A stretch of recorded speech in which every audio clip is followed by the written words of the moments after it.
I have two posts to do in this one video. First, this woman posted in 2X chromosomes saying, I want to apologize to all the women I ever judged for choosing the wrong partner. She was one of those other girls. She said, y'all just need to choose better when she was talking about other women's relationships. She says, I somehow ended up in one of my worst nightmares. Ever since I could remember, I dreamt of being married. Last year, that dream came true, or at least the wedding did.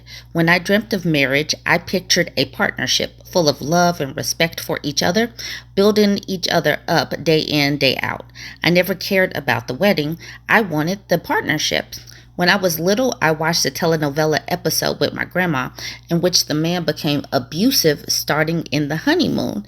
I was terrified of that happening to me.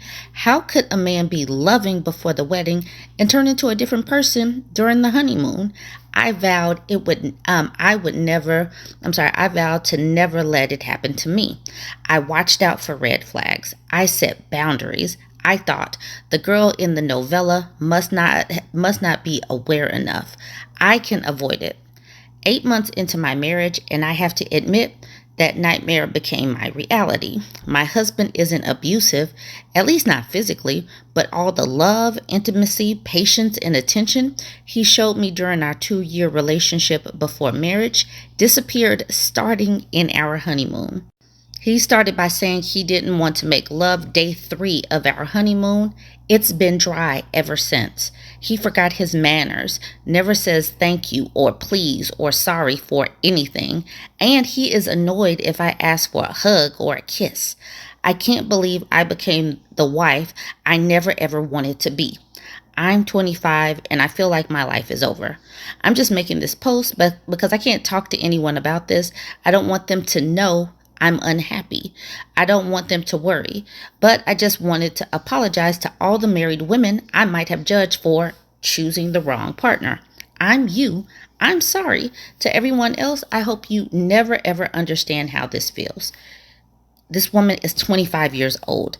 Divorce is an option. This man wanted to get married for a reason, but obviously it was not to actually be in a relationship with her. He's getting something out of it, some kind of benefit, but he must be doing something on the side, or like he just got comfortable enough to let the mask drop. Why this woman doesn't think that divorce is an option, I don't know. But this is precisely why you have to be decentered from men even when you're in a relationship, so that you can understand that you do not revolve around them. You need to be concerned about yourself first and foremost, so you can do for yourself first and foremost. This is not working out for her, and it didn't even click in her brain to say, I deserve better, I need to leave. She's sitting up here just like making her life a cautionary tale, as if your life is over at 25. Get an annulment. Get an annulment. This relationship isn't what he presented. Why do you think that you need to stay in this? Divorce is an option, but she's more concerned about appearances than actually living in a reality that is happier. And that's the reason why she is miserable, because she would rather just put on appearances instead of going through the process of doing what she needs to do. I hope that the women in this comment section convinced her to leave this man, because why stay? What's the purpose? A couple of the comments. Personal Regular says, best advice I can give you is talk about it. Don't hide it from your friends. Don't hide it from your family. Don't let him get away with it. It doesn't need to be a secret. Please talk to someone. Let them support you. You have the power to make decisions in your best interests. You deserve a soft life full of love and a partner who contributes meaningfully to that. You are worthy. Be kind to yourself. A Nana says, oh my God, I didn't even get married until I was 36. How is your life over at 25? Drop the extra weight and fly away, my dear. I got married at 33.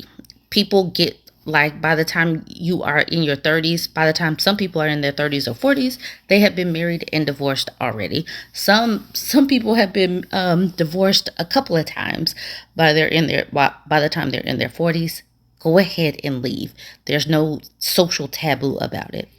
Pakina Apina says, you two don't have kids. Good. Don't. Plan your exit and find Find yourself a better partner. You are still young and no permanent damage has been done. These things happen and you shouldn't be too harsh on yourself. Vol Yund says this: as long as you don't have kids, you can get out without much loss. Please don't get knocked up by this person. Real Austin native says, came here to stay this. A custody battle would make an otherwise simple divorce a much harder decision, especially if he's not a monster and he's just not the one. Evil Eyeball says, divorce without kids is much easier than divorce with kids. Yeah, I'm glad my brother didn't have kids in his first marriage. It would have been much harder when it all fell apart if there were kids involved. Hello, Bad Kitty says, you are young. 25 is young. In fact, your age doesn't matter. What matters is how long you are willing to live with this. If talking about it and therapy is out, there are two choices left. You live with it or you leave. Please take those two. You live with it or you leave, or just basically just leave. Just leave. So everybody's saying this. 25, your life is not over. Thank the stars you only wasted, 2 to 3 years on this. Learned a lesson and get the F out. OP, listen, the longer you stay, the more your self-esteem goes to if you want that part of you to survive, the part that wants love and pleasure and respect, literally pick up your and go right now. No second chances, no looking back. Don't stay for the second part is not worth it. You'll eventually leave anyway, and you'll only wish it was sooner. Go. Yes, just go. So that is what they are saying to this 25-year-old. I was tagged in this post because of a comment to this woman. This woman says, am I overreacting? The original post says, am I overreacting? Husband poops his pants, says it's no big deal. I am not doing that post because a post where a man is pooping his pants, obviously you need to leave. But here's the update, because I'm sure everybody was in the comments saying, ew, no, leave. But she says, update. Thank you for everyone who replied with advice and kind words. I reached out to his father.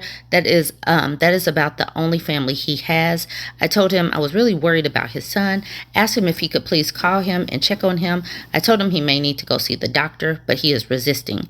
His dad asked for details, and so I told him what was going on. He was baffled. He said I was making a huge deal about nothing, and that he could not believe I was making him sleep on the couch over that. He was very harsh, and I ended up getting off the phone feeling terrible. He was absolutely no help. I'm getting myself into therapy to work through this with whatever happens moving forward. I have done a lot of thinking on this the last few days, especially reading through everyone's comments. I don't know what will happen from this point, but I do know that things can't or won't continue this way. So, like I said, I'm not doing the post. You can imagine the post is gross because she's making him sleep on the couch, and it's titled, My Husband Poops His Pants. So that's enough. That's gross enough. What I wanted to get to is this comment from King Crush. King Crush says, honey, I am begging you. Please raise your standards. I am on my knees like I am proposing in a thunderstorm. You should not, under any circumstances, be begging a grown-ass man to wipe his butt and take a goddamn shower. This isn't love. This is you mothering a man who has fully embraced becoming a satiant skid mark. There's no coming back from this. The second a man looks you dead in the eyes and says, sometimes I fart and press my underwear to my butt to check for wetness, it is not just over, it's buried. The coffin is shut, nailed, blessed by a priest, and lowered into the ground. And now he's gaslighting you, saying you're the problem. You who has tried everything, offered therapy, help with work, literal bidet suggestions like you're the hygiene fairy. Girl, you're not overreacting. You're underreacting. You're in hell. The smell is sulfur. He's a delivery driver, alone in his own funk pod, which means you are the only person who has to suffer this daily. And the only one he feels zero shame around. That's not intimacy, that's weaponized comfort. And the fact that his dad doesn't think it's a big deal just confirms this is a multi-generational hygiene crime. Divorce isn't just an option here, it's a disinfectant.